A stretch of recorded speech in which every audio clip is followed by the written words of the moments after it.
Allahumma salli wa sallim wa barik ala man fihi uswatun hasanah wa ala alihi wa ashabihi wa man tabi'ahu rushdah.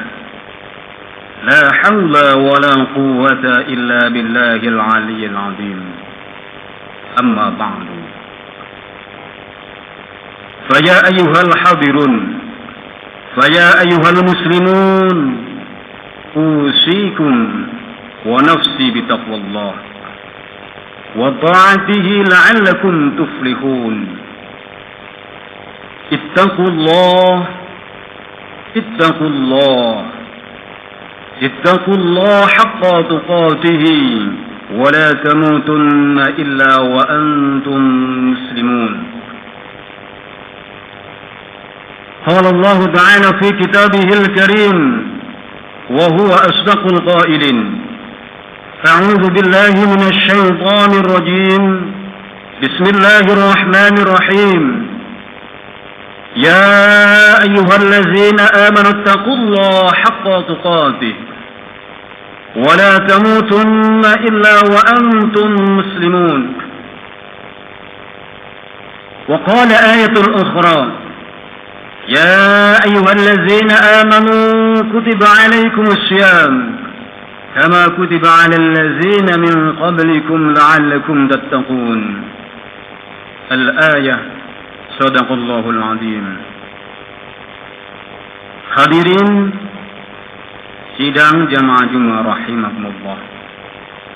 Pertama dan yang paling utama, marilah kita senantiasa memanjatkan rasa syukur kita kehadirat Ilahi Rabbi yang telah melimpahkan nikmatnya, rahmatnya, hidayahnya dan inayahnya, sehingga sampai detik ini, saat ini kita masih mampu melangkahkan kaki kita di Masjid Mira'al Ikhlas yang penuh barokah ini dalam rangka menjalankan kewajiban kita sebagai hamba Allah yang muttaqin, yaitu sholat berjamaah.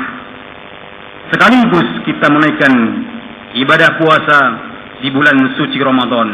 Harapan kita semuanya, mudah-mudahan ibadah kita di siang hari ini, seluruh rangkaian amal ibadah khususnya di bulan suci Ramadan, mudah-mudahan diterima dan mendapat ridho dari Allah Subhanahu wa Ta'ala.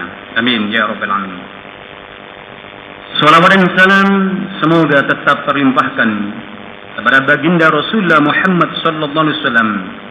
Beliau adalah pemimpin umat Islam seluruh dunia yang mampu mengentaskan manusia dari zaman zaliman, zaman yang penuh dengan kemaksiatan, menuju zaman ad-dinul Islam yang penuh dengan keberkahan.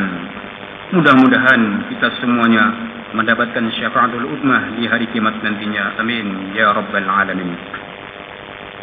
Ma'asyiral muslimin rahimakumullah. Pada kesempatan siang hari ini, lewat mimbar yang sangat mulia ini, sekaligus momentum yang sangat indah di bulan suci Ramadan ini, marilah kita sama-sama mengajak kepada seluruh hadirin, khususnya diri saya pribadi, mari kita meningkatkan amal ibadah kita, meningkatkan kualitas keimanan dan ketakwaan kita kepada Allah Subhanahu wa Ta'ala dengan cara menjalankan segala perintahnya, menjauhi segala larangannya. Harapan kita semuanya satu, menjadi hamba Allah yang muttaqin ketika kita dipanggil oleh Allah, ketika kita menghadap kepada Allah dalam keadaan husnul khatimah. Amin ya rabbal alamin. Ma'asyiral muslimin rahimakumullah. Ada 3 perkara dalam hidup ini yang apabila seseorang memilikinya, maka ia akan merasa beruntung. Tapi jika ia tidak memilikinya, maka ia merasa tidak beruntung alias merugi. Ketiganya itu adalah harta, ilmu, dan anak keturunan. Pagi, siang, dan malam manusia kerahkan tenaganya, ia peras pikirannya untuk mengumpulkan harta, sehingga orang ketika sudah menjadi orang kaya, ia akan merasa beruntung, lebih beruntung daripada orang miskin, dan tidak sedikit orang yang miskin akan menjadi budak baginya. Tetapi apakah harta kekayaan itu bisa menjadi sumber kebahagiaan sebenarnya? Kebanyakan di antara mereka hanya bisa mencari dan berusaha. Ketika sudah berhasil mendapatkannya, ternyata kekayaan itu membuat ia sengsara di dunia, di alam kuburnya, lebih-lebih di alam akhiratnya. Begitu juga dengan ilmu pengetahuan. Biaya yang banyak, waktu yang tidak sedikit ia kerahkan untuk mencari ilmu pengetahuan. Ketika sudah berhasil mendapatkannya, ia berkeyakinan apapun yang ia inginkan pasti akan didapatkan. Banyak orang yang beri gelar. Dia beli gelar dengan mahal, dengan menyangka bahwa orang pandai, orang pintar, orang yang punya ilmu pengetahuan, ia akan merasa bahagia, tentram karena ilmunya. Tapi ketika sudah berhasil mendapatkan ilmunya, ternyata orang itu menjadi semu, sombong, takabur, merendahkan diri orang lain, sehingga menjadi sengsara di dunia, di alam kuburnya, lebih-lebih di alam akhiratnya. Demikian juga dengan anak keturunan. Bersusah payah untuk mendapat turunan, berobat ke sana ke sini, berusaha semaksimal mungkin untuk mendapat keturunan. Ketika sudah berhasil, ia merasa bahagia dan tentram karenanya. Tetapi pertanyaannya, apakah anak yang digudang-gudang, yang diharapkan bisa menjadi kebanggaan kedua orang tua, justru di alam kuburnya malah menjadi penghambat, menderita karena anaknya. Oleh karena itulah, maka Islam menggariskan tidak semua harta kekayaan yang dimiliki seorang itu bisa menjadi sumber kebahagiaan yang sebenarnya. Mungkin di dunia ia dalam hidupnya, tapi di alam kuburnya tidak. Bahkan di akhirat juga tidak ada artinya dengan hartanya tadi. Begitu juga dengan ilmu pengetahuan.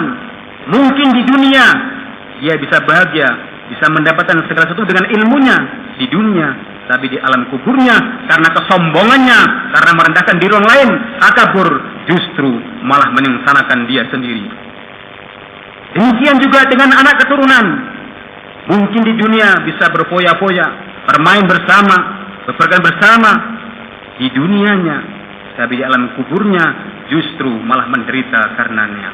Hanya orang yang beriman, orang mukmin, orang yang bertakwa kepada Allah, yang menyadari tentang kegunaan harta, ilmu, dan anak keturunan. Harta yang bagaimana yang bisa menjadi sumber kebahagiaan sebenarnya? Ilmu yang seperti apa yang bisa menyelamatkan seorang? Dan anak keturunan yang bagaimana yang bisa menjadi kebanggaan kedua orang tua? Rasulullah SAW mengingatkan kepada kita dalam hadisnya, "Idza ma tabnu Adama in khata'a amaluhu illa min salatin." Apabila anak cucu Adam telah meninggal dunia, maka putuslah semuanya. Sudah tidak bisa sholat, tidak bisa ibadah, tidak bisa zakat, tidak bisa puasa, bahkan tidak bisa berkomunikasi dengan teman. Putus tiga-tiganya, kecuali hanyalah 3 perkara inilah yang bisa dibawa di dunia, di alam kuburnya, dan di akhiratnya nantinya. Yang pertama adalah sedekah jariah. Harta yang disedekah jariahkan, inilah yang menjadi sumber kebahagiaan sebenarnya. Harta yang sebenarnya adalah harta yang disedekah jariahkan.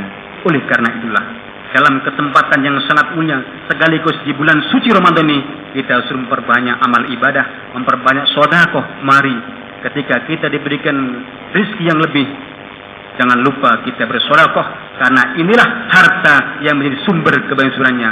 Ketika kita masih hidup, manfaatkan umurnya.